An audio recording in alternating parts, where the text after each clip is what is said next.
Welcome to Radiant Reiki with Carol. My name is Carol, and this channel is about all things spiritual. Today we're going to be talking about logic versus intuition. We all have intuition. Some people appear to have better intuition than others, but it's only because they practice using it more often. We all have it, we just have to practice if we want to actually use it. So that's what we're going to talk about today.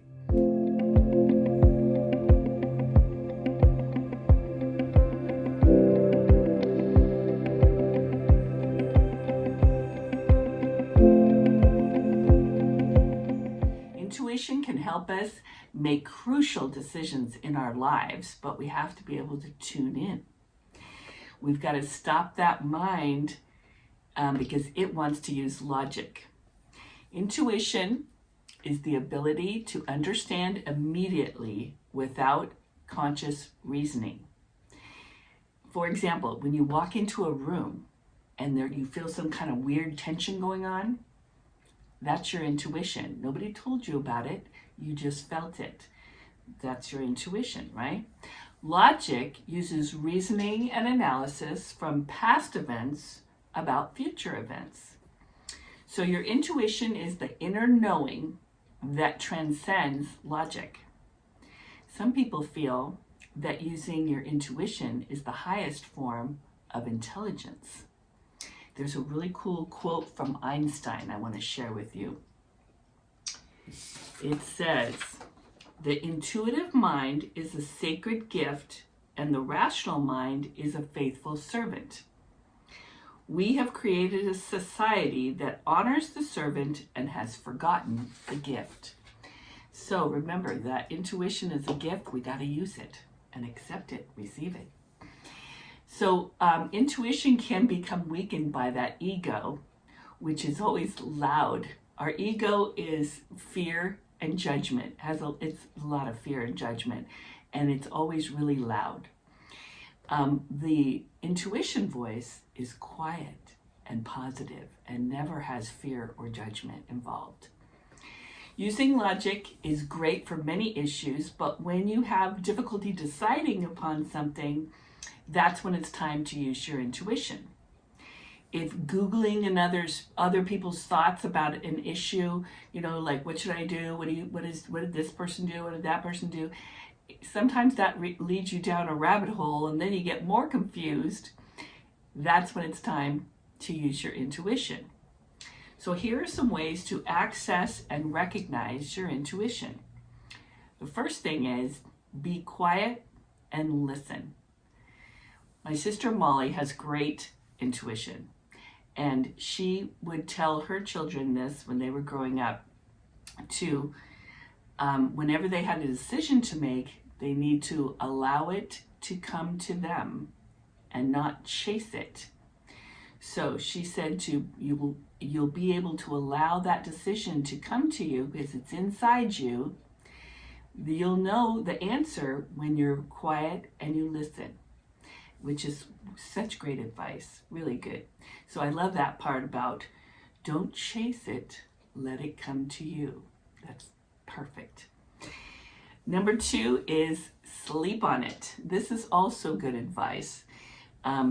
Dreams, you might have a dream that will give you the answer to your question, or when you first wake up in the morning in that very relaxed state, that you might just have a knowing, like, oh, I know what I'm supposed to do now. You might have that overnight things happen, and you can, in the morning, there it is, because you're all relaxed, you can then get that answer. So you got to trust it, okay?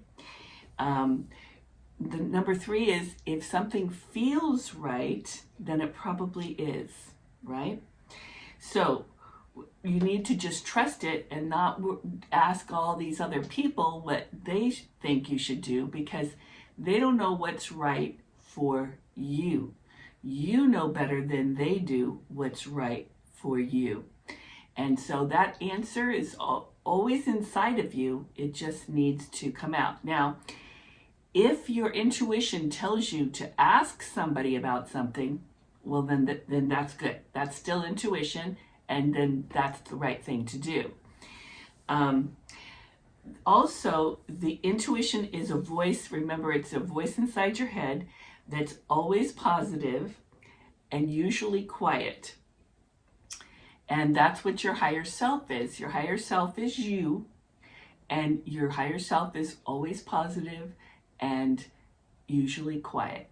So, like, for example, when I sometimes you'll get this voice inside my head, you might want to bring a sweater. It's practically a whisper like that. You might want to bring a sweater. And I'd be like, I don't know if I need to bring a sweater. Yeah, I always needed to bring one when they tell me. So I've learned to listen to that voice. But it's like that. It's a very quiet voice and always positive. Another way you can access your intuition is by meditation. Meditation brings answers in so many ways. But if you don't meditate, you can also go get a Reiki session from me. You can get it either distance or in person. Either way is going to put you in that relaxed state where you can receive your answer to your questions. So if you've got a decision, call me up. Another thing you can do is this forehead neck thing. This will bring you, the forehead is this part right here is your third eye chakra. The back of the neck is called the deep listening chakra. So if you do this, close your eyes and breathe, it'll bring that in. It just makes it so that you are out of your head and into your feelings, and that's where the answers are. So trust that. That's a really cool, that does it quickly. Another thing I just heard about last night is you could wiggle your toes. What that does is bring you into the present and not thinking about the future, and you're just thinking about your toes, and then you're relaxed enough to receive. There's a previous video I did called Inspiration from Spirit. It says on the front something about Spirit is talking, are you listening? That one also has a whole bunch of really cool ideas about how to get into the state of receiving and listening to Spirit or your higher self. In this case, your intuition is your higher self. It's you, basically. But you're all-knowing you, not your here on earth you that uses your brain, right? So I suggest that next time you have a decision to make, you do one of these activities, check out my previous video, and use that intuition because it's trustworthy. Your intuition is always trustworthy, right? In love and light. See you next time.